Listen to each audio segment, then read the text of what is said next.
ईदृशस्वत्यो देवनद्यो यदन्तरं तं देवनिर्मितं देशं भारतवर्षं प्रचक्ष्यते। मेरु नाम ज्योति हो, मैं नेपाल बाटो छू। मेरु नाम सुमिता हो, मैं नेपाल बाटो छू। मेरु नाम इशिता हो, मैं नेपाल बाटो हूँ। मोर नाम दीक्षिता होय, মই অসমৰ পৰা আহিছো। मोर नाम ज्योतिष्मिता है, मैं অসমৰ পৰা আহিছো। हमार नाम महक, हम कोलकाता से। हमार नाम पल्लवी हो, हम झारखंड से ही हो। हमारा नाम प्रिया हो, हम झारखंड से ही हो। मेरा नाम नंदिनी हो, मैं नेपाल बाटो हूँ। हमार नाम संजना हो, हम झारखंड से ही हो। हमार नाम अनवी, हम झारखंड से ही हो। हमारा नाम मल्लिका, हमें पश्चिम बंगाल से किए। ओम सर्वेभ्यो नमो नमः। हम भारतीय हैं। हाँ, आप सही सुन रहे हैं। हम वही भारतीय लाजित बड़फुकर हैं जिन्होंने अपने राज्य असम की रक्षा के लिए 17 बार मुगलों को धूल चटाई। हम वही भारतीय बिरसा मुंडा है जिनका जन्म तो झारखंड में हुआ, परंतु उन्होंने संपूर्ण भारतवर्ष में आजादी का डंका बजा दिया। हम वही भारतीय वैज्ञानिक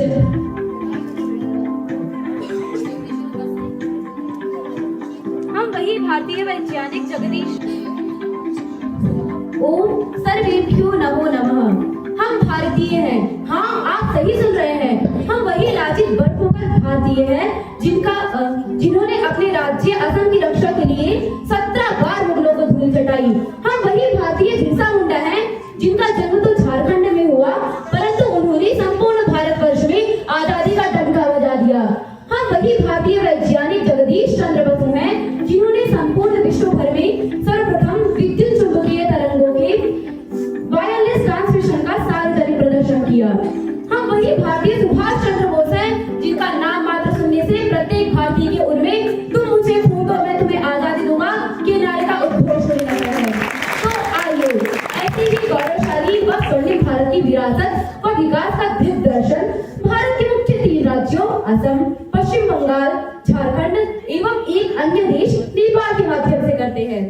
हम आप सभी के समक्ष एक लघु संवाद प्रस्तुत करने जा रहे हैं जिसके अंतर्गत आप सभी देखेंगे कि पतंजलि गुरुकुलम देवप्रयाग की कुछ स्नातिकाएं अपने मित्रों से मिलने देवप्रयाग नेपाल भ्रमण हेतु जा रही हैं। यह दृश्य आज से 15 वर्ष पश्चात अर्थात सन 2040 का है।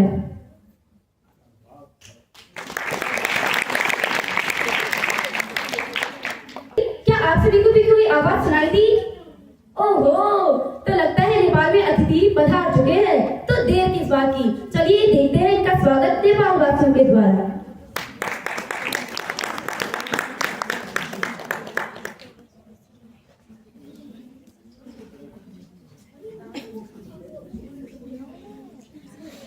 पतंजलि गुरुकुलम देवप्रयाग की स्नातिकाओं को उनकी साथियों के साथ आइए देखते हैं नेपाल में भैली खेलते हुए।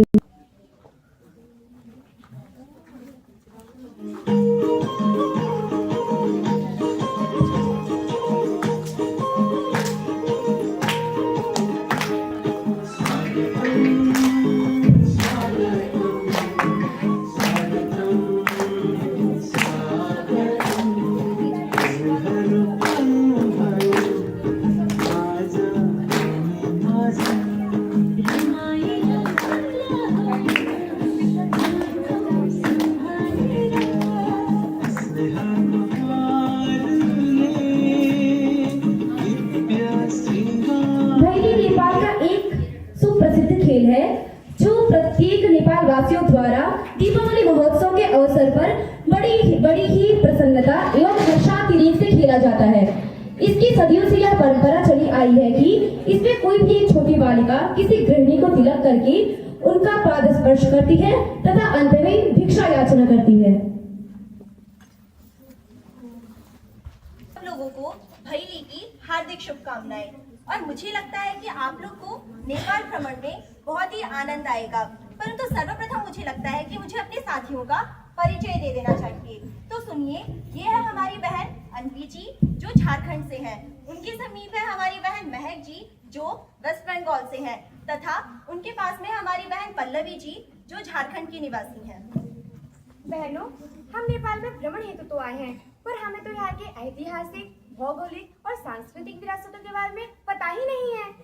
मुझे पता था आप आएंगे और नेपाल के कुछ रोचक तथ्य अवश्य इसलिए मैंने नेपाल से संबंधित सभी जानकारियां एकत्रित कर रखी है। तो देर किस बात की, आइए देखें एक झलक नेपाल की।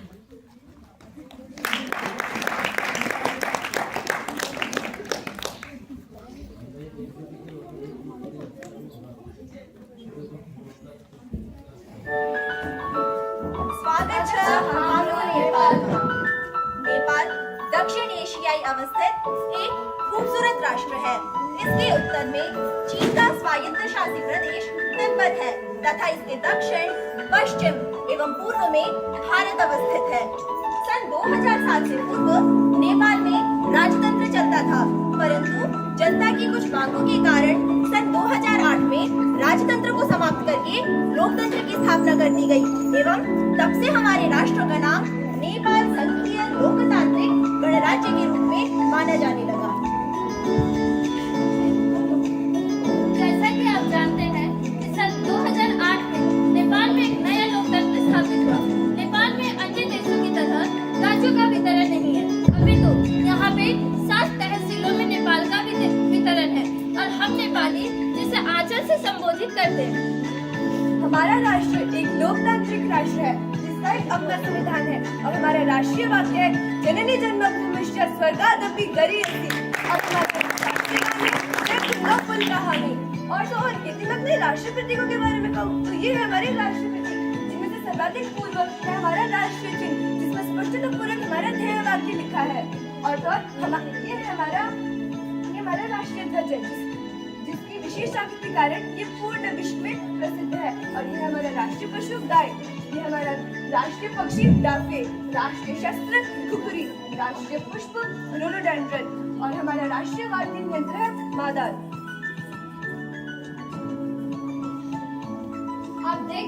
आप देख सकते हैं ये हमारे नेपाल के माननीय प्रधानमंत्री के.पी. ओली जी और स्क्रीन के बाएं साइड में देख सकते हैं ये हमारे नेपाल के माननीय राष्ट्रपति रामचंद्र पौडेल जी और बीच में देख सकते हैं ये है संसद जो नेपाल के राजधानी काठमांडू में स्थित है।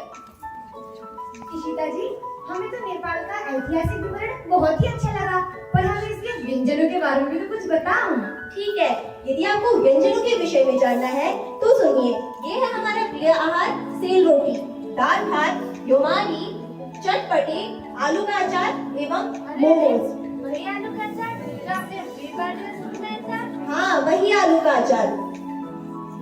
अब इस चित्र से तो मुझे नहीं लगता कि आप लोगों में से कोई अनभिज्ञ होगा, क्योंकि ये है चाउचो जो न केवल नेपाल अभी तो विश्व के अनेक प्रदेशों में बड़े ही चाव से खाया जाता है। और तो और यदि आप लोग को याद हो तो अपने गुरुकुल के समय में सबसे ज्यादा मांग इसी की तो रहती थी। और ये हमारे कुछ लघु व्यंजन जैसे पुष्टकारी, गुड़पाक तथा छुर्पी। चलिए मैं आप सभी को एक रोचक तथ्य बताती हूँ। संपूर्ण विश्व में कुल 14 हिम श्रृंखलाएं हैं, जिनमें से 8 हिम श्रृंखलाएं नेपाल में स्थित है और उनमें से सर्वाधिक ऊंची चोटी माउंट एवरेस्ट वो भी नेपाल में स्थित है। उसके अलावा अन्नपूर्णा, धौलागिरी, मकालू इत्यादि भी स्थित है।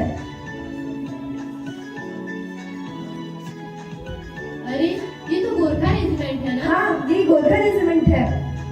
इनकी वीरता व शूरता से कोई केवल नेपाल में ही नहीं अपितु ये संपूर्ण विश्व में प्रसिद्ध है। और तो और ये यूके, म्यांमार, भारत जैसी सेनाओं में भी शामिल है। जय काली आयो गोरखाली, जय काली आयो गोरखाली। यदि हमारे नेपाल के सांस्कृतिक पक्ष पर गौर किया जाए तो हमारे यहाँ अनेक प्रकार के लोक नृत्यों का भी समय समय पर आयोजन होता है, जैसे तमंग नाच, मंजूश्री नाच तथा लाठी नाच। ये चित्र हमें उस विभत्स घटना की याद दिलाते हैं जब सन 2015 में नेपाल में विध्वंसक भूकंप आया था। उस समय करीब 7,000 से ज्यादा लोग मृत्यु के ग्रास हो गए थे तथा 17,000 से ज्यादा लोग घायल हो गए थे। और तो और काठमांडू में स्थित अनेक ऐतिहासिक स्थलों में भी जान माल की हानि हुई थी। अब यदि हम बात करें अपने राष्ट्र के महान व्यक्तित्वों की तो सामाजिक, धार्मिक, सांस्कृतिक पक्षों में कई अनेक महान व्यक्तित्वों का जन्म हुआ है, जिसमें सबसे पहले उदाहरण है तेंजिंग नोर्गे, जिन्होंने विश्व की सबसे ऊंची चोटी माउंट एवरेस्ट पे सर्वप्रथम चढ़ाई की। उसके बाद आते हैं हमारे महात्मा गौतम बुद्ध जी, जिन्होंने संपूर्ण विश्व में बौद्ध धर्म का प्रचार एवं प्रसार किया। और आगे है हमारी गॉडेस कुमारी, जिन्हें नेपाल में देवी के रूप में माना जाता है। और हमारे जीवंत उदाहरण है हमारे परम श्रद्धेय बालकृष्ण आचार्य जी, जिन्होंने इस धरा पर आयुर्वेद को पुनर्जीवित कर दिया।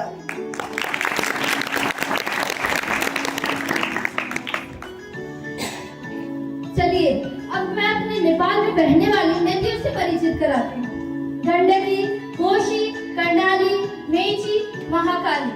आप जानना चाहेंगे इसका उद्भव स्थान? तो गंडकी और कोशी का उद्भव स्थान नेपाल की हिमगिरी शिखर से ही हुआ है, जो बिहार में कोशी नदी जो बिहार में बाढ़ ला देती है।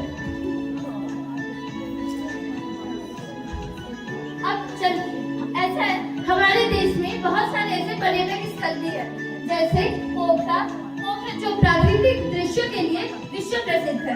लुम्बिनी, मुझे नहीं लगता इस स्थल से कोई भी परिचित ना हो। यह वह स्थल है जहाँ महात्मा गौतम बुद्ध जी का जन्म हुआ। जैसे चित्तौड़ नेशनल पार्क, जो वन्य अभयारण्य के लिए विश्व प्रसिद्ध है। अब बात रही धार्मिक स्थल की, तो हमारे नेपाल के राजधानी काठमांडू में स्थित पशुपतिनाथ, शंभुनाथ, बुद्धनाथ स्तूपा इत्यादि हैं। पशुपतिनाथ मंदिर शिव जी के प्राचीनतम मंदिर मानी जाती है।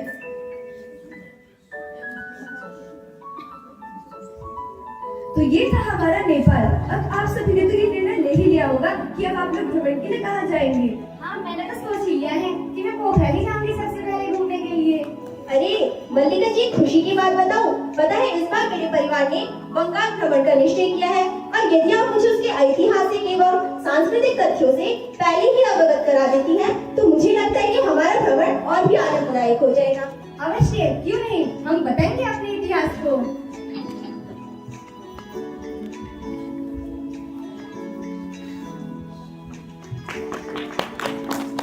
আমার সোনার বাংলায় তোমাদের সবার স্বাগত। पश्चिम बंगाल भारत के पूर्वी भाग में स्थित एक राज्य 18,853 वर्ग किलोमीटर के भूखंड पर फैला है। इसकी राजधानी कोलकाता है। इस राज्य में 23 जनपद है। यहाँ की मुख्य भाषा बंगाली है। अब हम पश्चिम बंगाल के गठन के बारे में बात करते हैं। पश्चिम बंगाल का गठन मुर्शिद कुली खान ने 1717 में किया था और तब उन्होंने अपनी राजधानी मुर्शिदाबाद को बनाया। अब हम देखते हैं बंगाल के विभाजन को। ऐसा तो सबको पता है कि बंगाल का विभाजन तत्कालीन वायसराय लॉर्ड कर्जन ने 1905 में किया था। तब उन्होंने बंगाल प्रांत को 2 भागों में बांट दिया, एक बांग्लादेश और बांग्लादेश के पश्चिम में होने के कारण मेरा क्षेत्र पश्चिम बंगाल के रूप से जाना जाता है। कोलकाता पश्चिम बंगाल का राजधानी है और कोलकाता को city of Paris and city of Joy भी कहा जाता है।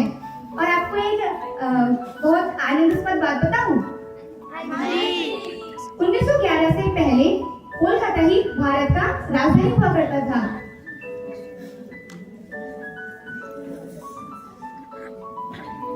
अब हम पश्चिम बंगाल के राज्य प्रतीकों के बारे में जानते हैं। पश्चिम बंगाल का राज्य वृक्ष चीतौन है, जिसे आप देख सकते हैं। पुष्प पारिजात है। राज्य पक्षी श्वेतकंठ कौड़िला है और राज्य पशु बंगाल टाइगर है, जो सुंदरबन के वन में पाए जाते हैं। The main crops of West Bengal are tea, सरसों, जूट and धान। भूखे पेट भजन ना हो। तो आप लोग समझ चुके हैं कि मैं किसके बारे में बात करने वाली हूँ? हाँ, पश्चिम बंगाल के प्रमुख व्यंजन के बारे में बताऊंगी। अरे बाबा, केवल मच्छी भाती नहीं, वो तो फेमस है ही, पर इसके साथ कई निरामिष भोजन भी फेमस है, जैसे आलू पोस्तो, पटल चोरमा, ऐसे बहुत सारे पश्चिम बंगाल के निरामिष व्यंजन भी फेमस है। पर एक सच बताऊं, यदि बंगाली को भोजन के बाद मीठा ना मिले तो उसका मन तृप्त कभी नहीं होता है। तो हम तो मीठा के बहुत चाहत है, तो उसमें सबसे ज्यादा हम जो खाते हैं वो रसगुल्ला है। उसके बाद संदेश, दही पुली और मिष्टी दही। मिष्टी दही तो नवद्वीप सबसे ज्यादा फेमस है। पर हाँ, आप लोगों में से कोई भी आए वहाँ तो मैं उसे जरूर खिलाऊंगी मिष्टी दही। अब हम बंगाल के कुछ संगीत कलाकारों के बारे में भी जान लेते हैं। आपको पता है बंगाल मधुर करने के लिए पूरे भारत में फेमस है और इसमें आप देख सकते हैं जैसे अरिजीत सिंह, श्रेया घोषाल, शान मुखर्जी, बप्पी लाहिरी, अलका याग्निक, ये सारे बंगाली सिंगर हैं जो पूरे बॉलीवुड में छाए हुए हैं। प्रसिद्ध व्यक्ति के बारे में तो क्या ही बताओ, इसका तो लिस्ट ही खत्म ना हो। जैसे बंगाल भूमि ने कई रत्नों को प्रादुर्भाव किया है। राजनीतिक क्षेत्र में प्रणब मुखर्जी, वैसे सामाजिक क्षेत्र में राजा राममोहन रॉय भी है। उसी तरीके से आध्यात्मिक क्षेत्र में परम अगति को प्राप्त करने वाले चैतन्य महाप्रभु हैं। उसी तरीके से आध्यात्मिक क्षेत्र के उच्च श्रृंखला को प्राप्त करने वाले परमहंस जी भी हैं। ऐसे ही साहित्य क्षेत्र में अत्यधिक नाम कमाने वाले और अग्रगण्य भूमि में रहे काजी नजरुल इस्लाम, ईश्वर चंद्र विद्यासागर और रविंद्रनाथ टैगोर भी हैं। और आपको पता है रविंद्रनाथ टैगोर केवल भारत के प्रथम नोबेल विजेता नहीं है, अपितु पूरे एशिया के सबसे प्रथम नोबेल पुरस्कार प्राप्त करने वाले हैं। अपने गुरुकुल के समय में आप एक गाना गाया करते थे, क्या था वो? एकला चलो যদি তোরে ডাকশুনে কেউ না আসে তবে একলা চলো রে যদি তোরে ডাকশুনে কেউ না আসে তবে একলা চলো রে। आपने तो सही याद दिलाया है। अब हम जानते हैं पश्चिम बंगाल में कुछ प्रमुख पर्यटक स्थलों के बारे में। उसमें सबसे पहले आता है दार्जिलिंग। दार्जिलिंग अपने टाइगर हिल्स और अपने टी बागान के लिए सबसे ज्यादा फेमस है। अब दीघा बीच, जैसे गोवा है उसी तरीके से बंगाल का बीच दीघा बीच है, वो भी गोवा के ही प्रतिरूप है। हवाई महल, सुंदरबन, आपको पता है सुंदरबन में 1000 से भी ज्यादा प्रजातियां पाई जाती हैं। ऐसे शांति निकेतन, जौदापाड़ा अभयारण्य, ये सब बहुत ही फेमस है। और केवल बंगाल में पर्यटक स्थल के लिए विक्टोरिया मेमोरियल जैसे इमारतें नहीं है, बहुत सारे तीर्थ स्थल और मंदिर भी हैं, जैसे बेलूर मठ, दक्षिणेश्वरी काली मंदिर, काली घाट, तारापीठ, मायापुर। और पता है सभी मंदिरों को बनाने का एक निश्चित वास्तुशिल्प भी है। जैसे दक्षिणेश्वर की काली मंदिर को बनाने के जो शिल्पी हैं वो भादा शैली है। इस तरीके से यहाँ पर टेराकोटा कला, चार कचाला, ऐसे बहुत सारे अन्य वास्तुशिल्प भी हैं। और यहाँ के प्रमुख त्योहारों के बारे में तो सभी अवगत है, जैसे दुर्गा पूजा, काली पूजा, जगन्नाथ पूजा, ऐसे अन्य बहुत सारी पूजाएं पश्चिम बंगाल में होती है। वही नृत्य ना जिसमें सरसों धुआं जैसा कुछ लेके करते हैं, उसे धुनुची नृत्य बोलते हैं। वो दुर्गा पूजा में ही किया जाता है धुनुची नृत्य। क्या आप उसकी एक झलक दिखा सकती है? क्यों नहीं, अवश्य।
डेयर।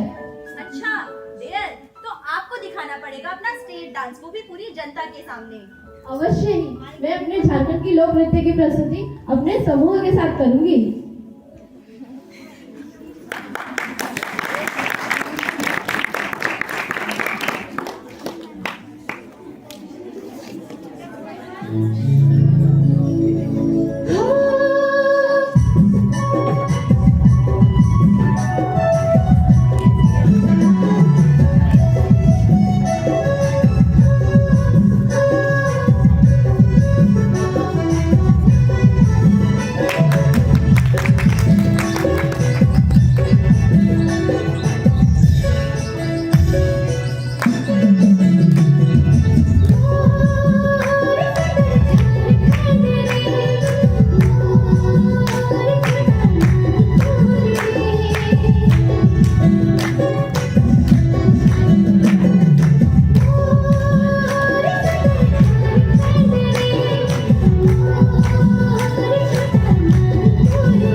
ये तो था आपका लोक नृत्य।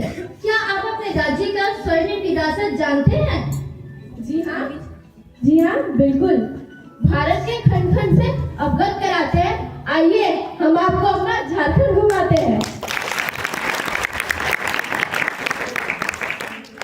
झारखंड की स्थापना 15 नवंबर सन 2000 में हुई थी।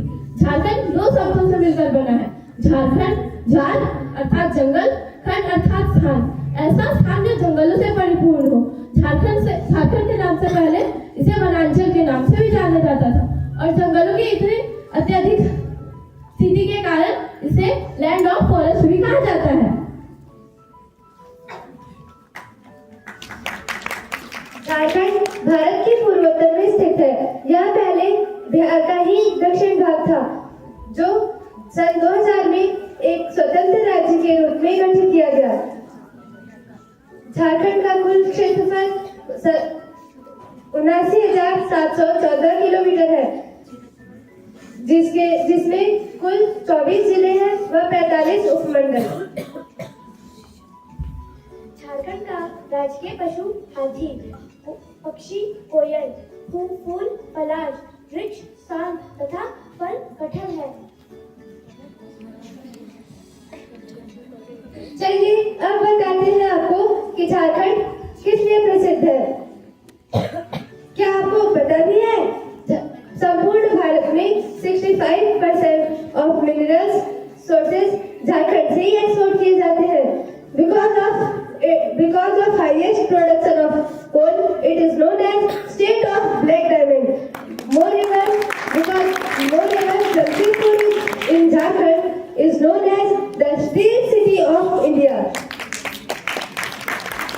झारखंड के प्रमुख लोक नृत्य है डंकच, पाइका, चाकरा, भगिनी इत्यादि और भाषा खोरठा, नागपुरी, पंचपर्गनिया, संथाली इत्यादि हैं। झारखंड के प्रमुख मिठाइयाँ खीर कदम, खीर मोहन, ठेकुआ, पुआ, अरसा इत्यादि यहाँ के प्रसिद्ध मिठाइयाँ हैं। और फसलें, यहाँ के फसल चावल, गेहूँ, मक्का इत्यादि यहाँ की प्रसिद्ध फसल है।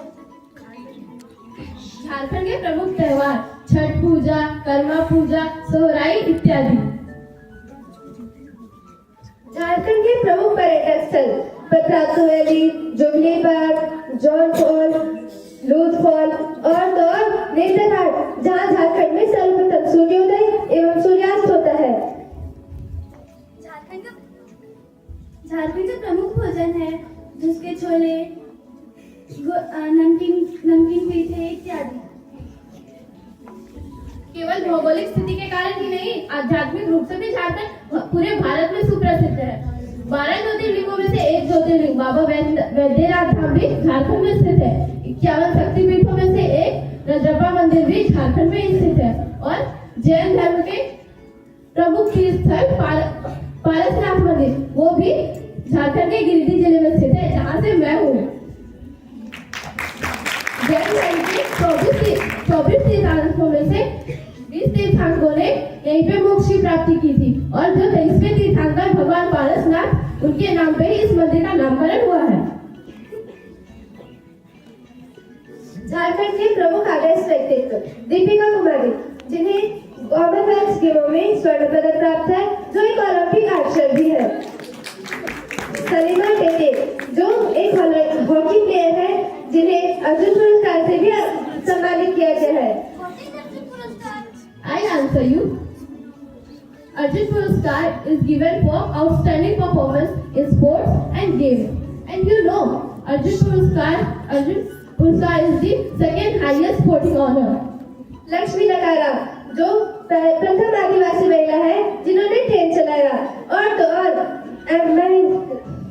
क्रिकेट के मशहूर कप्तान MS धोनी, वो भी झारखंड की राजधानी रांची से ही है। अब मैं आपको झारखंड के वीर शूरों से परिचित कराती हूँ। तिलका मांझी, ओवर मांझी और हमारे भगवान बिरसा मुंडा जिनको झारखंड में भगवान की तरह पूजा जाता है। इनकी जन्म तिथि के ऊपर ही झारखंड का स्थापना दिवस भी है। जय झारखंड, जय झारखंड। अरे भाई, अब एक बार असम पे भी दृष्टि डाल लेते हैं। जी हाँ, बिल्कुल।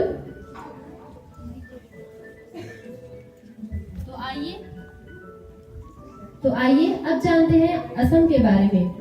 असम भारत के पूर्वोत्तर में स्थित है। उत्तर में पूर्वी हिमालय और नदी घाटियां बहती हैं। इसका पुराना नाम प्रागज्योतिषपुर था और यह पुराण के अनुसार कामरूप राज्य की राजधानी मानी जाती थी। इसका क्षेत्रफल 78,432 वर्ग किलोमीटर है तथा इसकी सीमाएं बांग्लादेश और भूटान से स्पर्श होती हैं। यहाँ के मूल निवासियों को अखोमिया कहा जाता है। इसके अलावा कामरूप और अहोम जैसे प्राचीन साम्राज्यों का हिस्सा होने के कारण असम का एक अपना ऐतिहासिक महत्व भी है। क्या आप जानते हैं कि असम एक ऐसा राज्य है जहाँ पर मुगलों का कभी शासन नहीं हुआ, जिसमें लाचित बोरफुकन का बहुत बड़ा योगदान रहा। After the Battle of Saraighat in 1671, Mughals could not dare to annex Assam again. देश की स्वतंत्रता में भी असम का बहुत बड़ा योगदान रहा। गोपीनाथ बोरदोलोई, लाचित बोरफुकन, लक्ष्मीनाथ बेजबरुआ, कुशल कोनवार जैसे महान स्वतंत्रता सेनानी हुए और कनिकाता बोरवा, जो केवल 18 वर्ष की उम्र में ही देश के लिए शहीद होने वाली पहली महिला बनी। असम का अपना एक राष्ट्रीय गान भी है, जिसे असमिया कवि एवं उपन्यासकार लक्ष्मीनाथ बेजबरुआ द्वारा लिखा गया है, जो है ओ मोर अपनार देश। इसका अर्थ है ओ मेरे प्यारे देश। असम राज्य एक कृषि प्रधान राज्य है। ब्रह्मपुत्र नदी के किनारे स्थित असम अपने चाय बागानों के लिए विश्व प्रसिद्ध है, जो आप यहाँ पे देख सकते हैं। असम राज्य में सबसे ज्यादा चाय उगाए जाते हैं और यहाँ असम में केवल चाय ही नहीं बल्कि यह अपने राष्ट्रीय काजीरंगा उद्यान के लिए भी विश्व प्रसिद्ध है। यहाँ पर एक सींग वाले गेंडे भी पाए जाते हैं। और विश्व का सबसे बड़ा नदी द्वीप माजुली द्वीप और सबसे छोटा नदी द्वीप उमानंदा द्वीप भी असम में ही स्थित है। आप सभी को यहाँ की नदी के बारे में बताऊं तो ब्रह्मपुत्र नदी, जो विश्व की सबसे खूबसूरत नदियों में से एक मानी जाती है, असम में भी प्रवाहित होती है। और असम के ब्रह्मपुत्र नदी पर असम का पहला 5 स्टार नदी क्रूज है। यही नहीं, यहाँ पर बराक नदी भी बहुत प्रसिद्ध है। अब बात करते हैं महान व्यक्तित्वों की। तो यहाँ श्री श्री शंकरदेव और श्री श्री माधवदेव जैसे महान असमिया साहित्यकार हुए, जिन्होंने अपने बौरगीत के माध्यम से भगवान श्री कृष्ण और श्री राम के गुणों की व्याख्या की है और इन्होंने ही असम में वैष्णव धर्म का भी प्रचार किया है। और श्री भूपेन हजरिका, जिन्हें सुधाकंठों के नाम से भी जाना जाता है, वे असम के प्रसिद्ध गीतकार हैं। और श्रीमती हेमा दास जी, जो एक भारतीय धाविका हैं और अर्जुन पुरस्कार से विभूषित हैं, वे भी असम की ही हैं और उनकी रफ्तार के कारण उन्हें दिल्ली एक्सप्रेस की उपाधि भी दी गई है। आप सभी को असम के 3 ऐसे रोचक तथ्यों से अवगत कराना चाहती हूँ जिसे आप सुनकर बहुत ही प्रसन्नता का अनुभव करेंगी। पहला कि असम का असम शहर के पास देश का पहला तेल भंडार मिला था। दूसरा, दुनिया की सबसे तीखी मिर्चों में से एक भूत जोगोलिका की खेती भी मुख्य रूप से असम में ही की जाती है। तथा तीसरा, भारत का सबसे बड़ा शक्तिपीठ मां कामाख्या मंदिर भी असम में ही स्थित है। इतना ही नहीं, यहाँ पे नेहरू पार्क, गुवाहाटी प्लेनेटोरियम और असम स्टेट म्यूजियम जैसे प्रसिद्ध भ्रमण स्थल भी हैं। यहाँ के प्रसिद्ध भोजन मासूर टेंगा है, अर्थात खट्टी मछली करी और आलू पीटिका है। और यहाँ की प्रसिद्ध मिठाइयाँ नारिकोल पीठा, गीला पीठा आदि बहुत ही प्रसिद्ध है। असम की पारंपरिक वेशभूषा मेखला चादर है, जैसा कि मैंने अभी पहना हुआ है। ऊपर के वस्त्र को चादर कहते हैं और नीचे के वस्त्र को मेखला कहते हैं, जो मुगा रेशम से बनाया जाता है और इसे विश्व भर में गोल्डन सिल्क के नाम से भी जाना जाता है और इसका उत्पादन केवल असम में ही होता है। असम की कुछ मुख्य जनजातियां हैं बोडो, असमिया, कछारी, मिसिंग और राभा। असम का मुख्य पर्व है बिहू, जो साल में 3 बार बड़ी धूमधाम से मनाया जाता है। बैसाख के महीने में मनाया जाने वाला बिहू बोहाग बिहू या रंगाली बिहू के नाम से जाना जाता है। दूसरा, कार्तिक के महीने में मनाया जाने वाला कार्तिक बिहू या कोंगाली बिहू के नाम से जाना जाता है। और तीसरा, माघ बिहू के नाम से भी जाना जाता है, जो माघ के महीने में मनाते हैं। धन्यवाद। असम में बिहू बहुत प्रसिद्ध है, तो क्या आप इसकी एक बार प्रस्तुति दे सकती हैं? अवश्य।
आप लोग के इस भारत के स्वर्णिम विरासत ने तो हम नेपाल वासियों को बहुत ही प्रभावित कर दिया।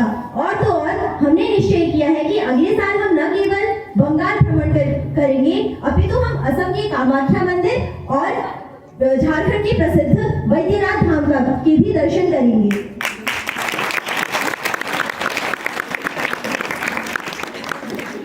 कार्यक्रम के अंतिम श्रेणी में मेरा आप सभी से विनम्र अनुरोध है कि नेपाल के राष्ट्रगान हेतु आप सभी अपने स्थान पर सावधान की स्थिति में खड़े हो जाएं।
असम का बिहू तो पश्चिम बंगाल का इतिहास बताया, झारखंड के खनिज तो वही नेपाल का भी साक्षात्कार कराया। इतने में भी यदि तालियां न बजे तो बताओ मजा किस बात का आया। आप सबके द्वारा एकाग्रचित्त होकर हमारा संवाद देखने के धन्यवाद।